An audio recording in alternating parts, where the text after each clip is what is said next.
Good afternoon. ഇന്ന് 24 June മാസം 2024. ഇന്ന് ഞാൻ റെക്കോർഡ് ചെയ്യുന്നത് കല്ലുമണിമേപ്പുറത്ത് കുടുംബാംഗമായ കോയിത്തോട്ടെ കെ എബ്രഹാം ജോയ്ക്കുട്ടിച്ചായൻ, കോയിത്തോട് ശാലയം അറുവീട്ടിൽ കല്ലറയ്ക്കൽ പിടിയിൽ വീട് നിര്യാതനായ വിവരം നിങ്ങളെല്ലാവരും അറിഞ്ഞു കാണുമല്ലോ. അദ്ദേഹത്തോടുള്ള അനുശോചനം രേഖപ്പെടുത്തുവാനാണ് ഞാൻ ഈ റെക്കോർഡ് ചെയ്യുന്നത്.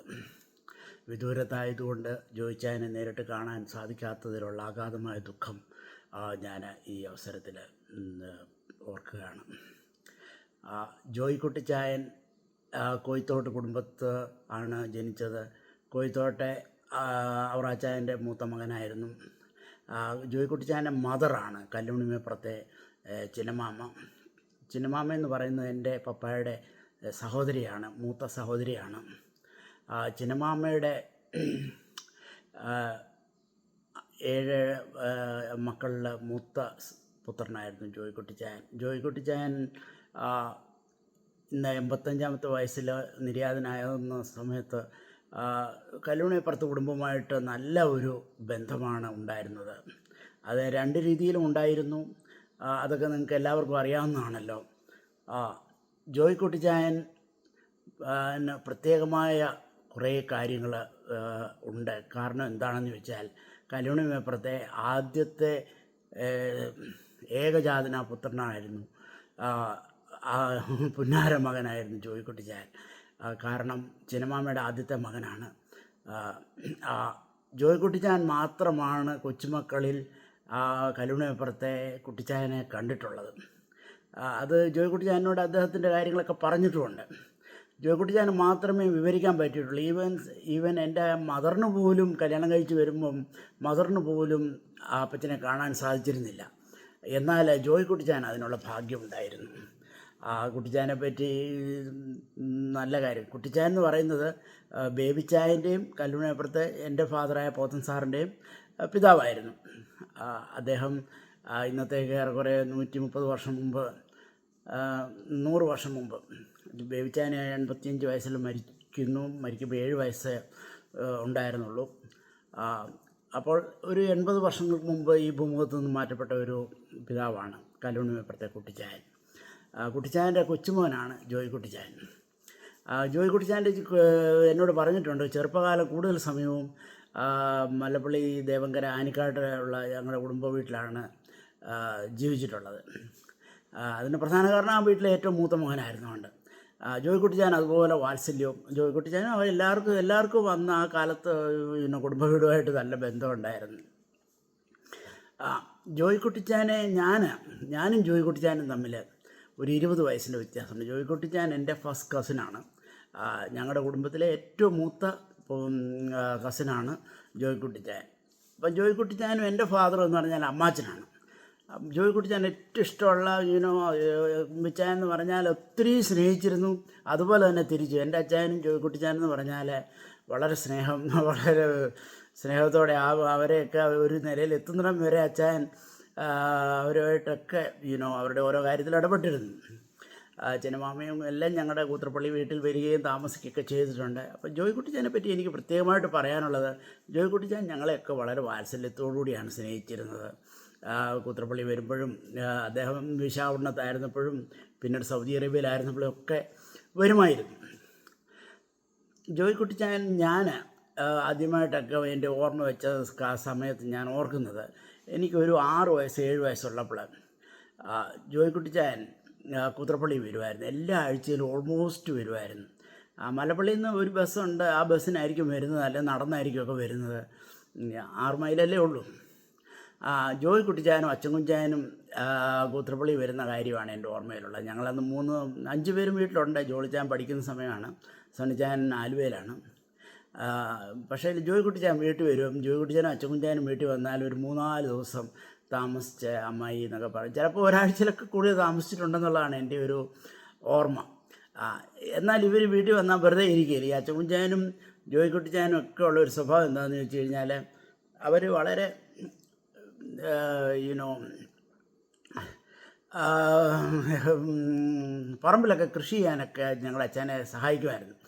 കൃഷി ചെയ്യുക മാത്രമല്ല, അവർക്കൊരു എയിം ഉണ്ടായിരുന്നു. അവർ പ്രധാനമായിട്ടും വരുന്നത് ഞങ്ങളുടെ അച്ചായന് പറമ്പിലെ പൊളിഞ്ഞു വീണ കയ്യാലകൾ വൃത്തിയാക്കുന്ന ഒരു സ്വഭാവം ഉണ്ടായിരുന്നു. അതിനുവേണ്ടി ആ പ്രദേശത്തുള്ള കല്ലെല്ലാം പോയി പെറുക്കിക്കൊണ്ട് വന്ന് അച്ഛൻ കുഞ്ചായനും ജോയിക്കുട്ടിച്ചായനും കൂടെ കയ്യാല വെച്ച് തരുമായിരുന്നു. എൻ്റെ ഓർമ്മയിൽ ഇപ്പോഴും ആ കയ്യാല അവിടെ ഉണ്ട് സ്ഥിരം. അന്നത്തെ അത്രയും ഭംഗിയായിട്ട് ചെയ്ത കയ്യാലകളാണ്. അതെൻ്റെ ഒരു വലിയ ഓർമ്മയാണ്. പിന്നീട് ഞാൻ ഓർമ്മ ആ സമയത്ത് ജോയിക്കുട്ടിച്ചാൻ വിശാഖപട്ടണത്ത് പോയിരുന്നു. എനിക്ക് തോന്നുന്നു വിശാഖപട്ടണത്തായിരുന്നു. കുറേ കാലത്തേക്ക് എനിക്ക് ജോയിക്കുട്ടിച്ചാനെ പറ്റി വിവരങ്ങളൊന്നും ഇല്ലായിരുന്നു. എന്നാൽ ഞങ്ങൾ കോയത്തോട്ടൊക്കെ പോവുകയും വരികയൊക്കെ ചെയ്യുമായിരുന്നു. അച്ഛനും അമ്മയെല്ലാം ഞങ്ങളെ അവിടെ കൊണ്ടുപോകുമായിരുന്നു. അത് കഴിഞ്ഞ് പിന്നീട് ജോയിക്കുട്ടിച്ചാൻ സൗദി അറേബ്യയിലായിരുന്ന സമയത്തൊക്കെയാണ് ഞാൻ പിന്നീട് കാണുന്നത്. അവധിക്ക് വരുമ്പം അച്ഛനെ കാണാൻ ഓടി വരുമായിരുന്നു. ആ സമയത്തൊക്കെ കുറേ സമയം വീട്ടിൽ ചിലവഴി. അതൊക്കെ കാറിനൊക്കെ അന്നൊക്കെ ടാക്സി വിളിച്ചാണ് വരുന്നത്. ടാക്സി വിളിച്ചാൽ എല്ലാ വീടുകളും കയറി ഇറങ്ങി പോകുന്ന ഒരു സ്വഭാവം ഉണ്ടല്ലോ. ഇതൊക്കെ 1970s കാര്യമാണ് ഞാൻ പറയുന്നത്.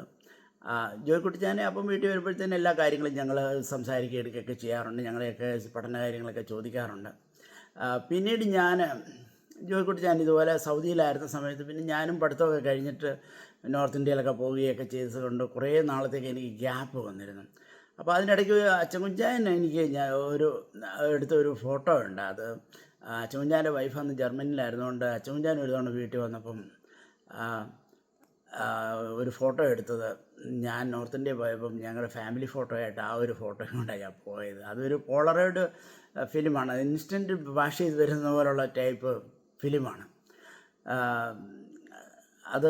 അതിൻ്റെ ഒരു കോപ്പി എൻ്റെ മാത്രമേ, അത് അച്ഛൻ എനിക്ക് തന്നതാണ്. ഞാൻ നോർത്ത് ഇന്ത്യയിൽ പോകുമ്പം നീ ഇത് വെച്ചോ എന്ന് പറഞ്ഞ് എനിക്ക് തന്നു വിട്ടതാണ്. പിന്നീട് ഞാൻ ജോയിക്കുട്ടിച്ചാനെ കാണുന്നത് ഞാൻ ദുബൈ വെച്ചാണ്. ജോയിക്കുട്ടിച്ചാൻ്റെ ഒരു കൊച്ചുമകൻ്റെ ബാപ്റ്റിസത്തിനാണ്. എനിക്ക് തോന്നുന്നു ജോയിക്കുട്ടിച്ചാനൊക്കെ സൗദിയിൽ നിന്ന് വരികയും മൂത്ത മോൻ ദുബൈ സെറ്റിലായ ഒരു സമയത്താണ് ആ ബാപ്റ്റിസം. അന്നാണ് പിന്നീട് കുറേ വർഷങ്ങൾക്ക് ശേഷം അവരെ കണ്ടുമുട്ടുന്നത്. വളരെ സ്നേഹമായ ഇടപെടലുകളും കാര്യങ്ങളുമൊക്കെ ആയിരുന്നു. പിന്നീട് ഞാൻ നാട്ടിലൊക്കെ പോകുന്ന സമയത്തൊക്കെ സ്ഥിരമായിട്ട് ജോയിക്കുട്ടിച്ചാൻ ഉണ്ടെങ്കിൽ കാണാൻ ശ്രമിക്കാറുണ്ടായിരുന്നു. ജോയിക്കുട്ടിച്ചാനും വിശാഖപട്ടണത്തായിരുന്നുകൊണ്ടും വിശാഖപട്ടണമായിട്ട് ഇപ്പോഴും ബന്ധമുള്ളതുകൊണ്ടും ഒക്കെ ഞങ്ങൾ കുറേ കാര്യങ്ങളൊക്കെ അതൊക്കെ ഡിസ്കസ് ചെയ്യുകയൊക്കെ ചെയ്യുമായിരുന്നു. ജോയിക്കുട്ടിച്ചാൻ ഞാൻ കഴിഞ്ഞ 2-3 തവണയായിട്ട് പോകുമ്പോൾ ഞാൻ കൂടുതലും അറിയാൻ ശ്രമിച്ചിരുന്ന ജോയിക്കുട്ടിച്ചാൻ്റെ പഴയ കാലത്തെ ഓർമ്മകളാണ് കല്യാണപ്പുറത്ത് കുടുംബമായിട്ടുള്ളത്. അങ്ങനെ എന്നോട് പറഞ്ഞ കുറേ കാര്യങ്ങളുണ്ട്. ഞാനത് കഴിഞ്ഞ തവണ ബേബിച്ചായൻ്റെ സംസ്കാര സമയത്ത് ഞാനത് അവിടെ ഇവിടെയൊക്കെ കണക്ട് ചെയ്ത് സംസാരിക്കാൻ ശ്രമിച്ചിരുന്നു. പക്ഷെങ്കിൽ അത് എത്രത്തോളം അത് ഫലവത്തായെന്നറിയില്ല. ബട്ട് കല്ലുമണിപ്പുറത്തെ വല്യപ്പച്ചനും വല്യമ്മച്ചിയുടെയൊക്കെ കഥകളാണ് ഞാൻ അന്ന് കൂടുതലും പറയാൻ ശ്രമിച്ചിരുന്നത്. ബേബിച്ചായൻ്റെ പാപ്പായുടെ മദറിനെ കാര്യം. ബേബിച്ചായൻ എന്ന് പറഞ്ഞാൽ കല്ലുമണിപ്പുറത്തെ ബേബിച്ചായൻ, കഴിഞ്ഞ വർഷം മരിച്ചുപോയ ബേബിച്ചായൻ,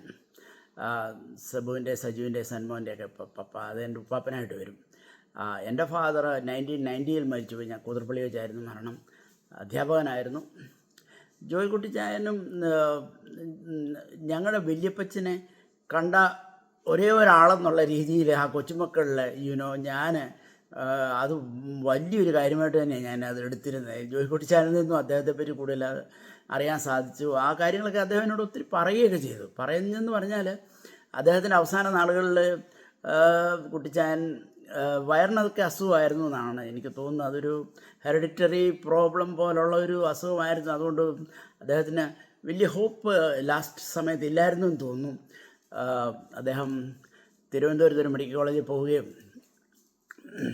തന്നെയാണ് പോകുന്നതൊക്കെ. ഇന്നത്തെ കാലത്ത് പോലുള്ള കൺവെൻസ് ഒന്നും ഇല്ലല്ലോ, ട്രെയിനോ ബസ്സോ ഒന്നും ഇല്ലല്ലോ. ഒക്കെ പലയിടത്തും ബോട്ടയിലൊക്കെ കയറിയാണ് തിരുവനന്തപുരത്ത് മെഡിക്കൽ കോളേജിൽ പോയത്. മെഡിക്കൽ കോളേജിൽ ചെന്ന് അന്ന് എക്സ്റേ ഒന്നും ഇല്ലായിരിക്കും ഒരു പക്ഷെങ്കിൽ, അല്ലെങ്കിൽ എന്തോ ഒരു ഡയഗ്നോസിസ് ചെയ്തപ്പം അതിന് വലിയ ട്രീറ്റ്മെൻറ്റ് ഇല്ല എന്നുള്ള രീതിയിലാണ് പറഞ്ഞതെന്ന് പറഞ്ഞു. അപ്പം തിരിച്ച് വന്ന വഴിക്ക് കോയത്തോട്ട് കയറി 3 ദിവസം കഴിഞ്ഞ് മൂത്ത മോടെ കൂടെ താമസിച്ചതിന് ശേഷമാണ് വീട്ടിലോട്ട് വന്നത്.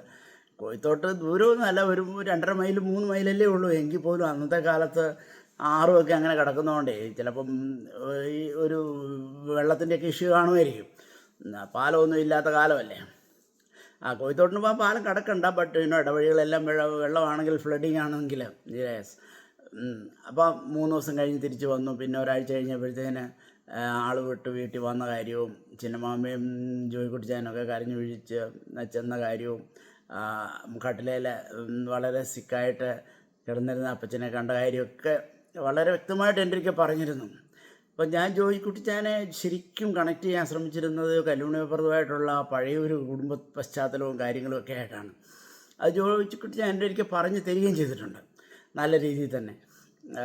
ഒരുപാട് ജോയിക്കുട്ടിച്ചാൻ എനിക്ക് തോന്നുന്നു എയർ കണ്ടീഷൻ സെക്ടറിലാണ് സൗദി അറേബ്യയിലൊക്കെ ജോലി ചെയ്തതെന്നാണ് ഞാൻ അറിയാൻ സാധിച്ചത്. ഇന്ന് അതിൻ്റെയൊക്കെ വലിയ വലിയ ഒരു കോർപ്പറേറ്റ് ലെവൽ പോലെ അദ്ദേഹം വളർന്നു എന്നുള്ളതാണ് ഞാൻ അറിയാൻ സാധിച്ചത്. യുനോ വളരെ ഹാർഡ് വർക്കിംഗ് പേഴ്സണായിരുന്നു. അത് ചെറുപ്പത്തിൽ തന്നെ ഞാൻ കാണുമായിരുന്നു. മെറ്റിൽ എന്ന് പറഞ്ഞാൽ ചൊറുചുറുക്കെന്ന് പറഞ്ഞു കഴിഞ്ഞാൽ അതാണ്. ഇങ്ങൊന്നും വെറുതെ ഇരിക്കത്തില്ല, പത്രം വായിച്ചൊന്നും സമയം കളയത്തില്ല. They go and work with their hands. അതാണ് അവരുടെ ഒരു വലിയൊരു ഒരു കാര്യം. ജോയിക്കുട്ടിച്ചാനിൽ അതൊരു വലിയൊരു പിന്നീട് അവരുടെ മക്കളും ചിന്നാരി അവരുടെ മക്കളെയൊക്കെ ഞങ്ങൾ അവിടെ ഇവിടെയൊക്കെ വെച്ച് കാണാറുണ്ടെങ്കിലും അത്ര ഒരു ഇൻട്രാക്ഷൻ വന്നിട്ടില്ല.